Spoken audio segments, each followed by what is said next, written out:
हर दिन एक भिखारी दरवाजे के पास आकर भीख मांगता था और घर का मालिक हमेशा घर के बाहर आते ही उसे देखकर फिर जाया करता था। कई बार उसके लिए गालियां भी बकता। वो कहता, तू जिंदा ही क्यों है? पूरी जिंदगी ऐसे ही भीख मांगेगा क्या? धरती का बोझ क्यों बना बैठा है? और कभी-कभी उस भिखारी को गुस्से में वह धक्का भी मार दिया करता था। इतना कुछ हो जाने के बावजूद उस भिखारी के मुंह से सिर्फ यही निकलता कि भगवान तुम्हारे पापों को माफ करे। एक बार सेठ को धंधे में बड़ा नुकसान होने की खबर मिली। सेठ बहुत परेशान था कि तभी उसके दरवाजे पर वही भिखारी आया।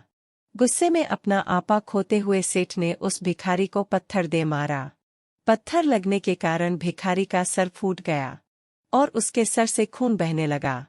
फिर भी दर्द से कराहते हुए भिखारी ने इतना ही कहा कि भगवान तुम्हारे पापों को माफ करे। भिखारी वहां से चला गया। सेठ सोच में पड़ गया कि भिखारी को पत्थर मारा, फिर भी उसने सिर्फ प्रार्थना की। सेठ का गुस्सा शांत हुआ। सेठ के मन में भिखारी के रहस्य को जानने की इच्छा हुई और सेठ ने भिखारी का पीछा करना शुरू कर दिया। भिखारी जहां जहां जाता सेठ उसके पीछे पीछे जाता। सेठ ने देखा कि कोई उसको खाना देता तो कोई उसको मारता और कोई अपमानित करता तो कोई गाली देता। लोग भिखारी के साथ चाहे जैसा व्यवहार करते, लेकिन भिखारी सबके लिए एक ही प्रार्थना करता, भगवान तुम्हारे पापों को माफ करें। अब रात होने को आई थी। भिखारी अपने घर जाने के लिए लौटा और वो अपने घर पहुंच गया, लेकिन सेठ अब भी उसका पीछा कर ही रहा था। एक पुरानी टूटी हुई खटिया पर एक बूढ़ी औरत लेटी हुई थी। काफी कमजोर और बीमार लग रही थी। वह भिखारी की पत्नी थी। अपने पति को वापस आता देख वह खाट से उठ खड़ी हुई। पत्नी ने अपने पति के भीख वाले कटोरे में देखा तो उस कटोरे में सिर्फ आधी बासी रोटी थी। उसे देखकर वह बोली, आज बस इतना ही मिला और हाँ, आपके सिर से खून निकल रहा है। ये चोट कैसे लगी? बूढ़ा भिखारी बोला, आज बस इतना ही मिला और किसी ने कुछ दिया ही नहीं। सब ने गालियां दी और एक ने पत्थर भी फेंका, इसीलिए मेरा सर फट गया। एक गहरी ठंडी सांस लेकर बूढ़ा भिखारी फिर से बोला, यह मेरे ही पापों का फल है। तुम्हें याद है कुछ सालों पहले हम कितने अमीर थे? क्या कुछ नहीं था हमारे पास?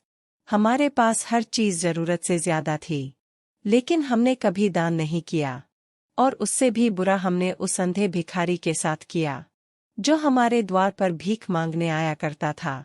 बूढ़ी पत्नी की आंखों में आंसू आ गए। वह बोली, हाँ, हम उस बेचारे अंधे के साथ बहुत बुरा करते थे। उसका अपमान करते थे। उसे खाने के लिए रोटी की जगह कागज दिया करते। उसका मजाक उड़ाया करते और कभी कभी मारा भी करते।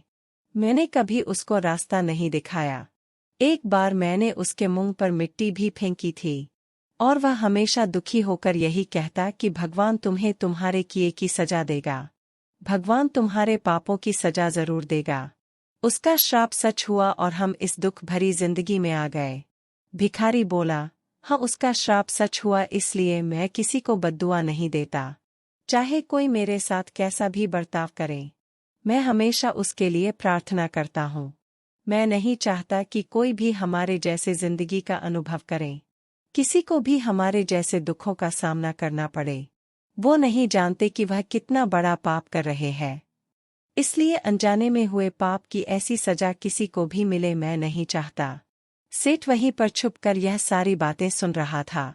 अब उसे सब कुछ समझ में आ गया था। भिखारी और उसकी पत्नी ने वह आधी रोटी मिल बांट कर खा ली और भगवान को धन्यवाद बोलकर सो गए। अगले दिन बूढ़ा भिखारी फिर से भीख मांगने गया। सेठ के घर के पास जाते हैं। सेठ ने पहले से गरम रोटी उसके लिए निकाल कर रख रखी थी। उसे देते हुए सेठ विनम्रता से बोला, माफ कर दीजिए बाबा, मुझसे बहुत बड़ी गलती हो गई। बूढ़ा भिखारी बोला, भगवान तेरा भला करे। इतना कहकर वह आगे निकल गया। इस कहानी से हमें सीख मिलती है कि आदमी चाहे किसी के बारे में बुरा कहे या भला करे, लेकिन भगवान सिर्फ कर्म के हिसाब से उसको फल देता है। क्या हुआ अगर भगवान नहीं दिखता है तो? लेकिन यह बात बिल्कुल सच है कि उसके खाते में सबका हिसाब बहुत बहुत पक्का होता है। इसलिए जब किसी के लिए कुछ भी करो तो अच्छा ही करो।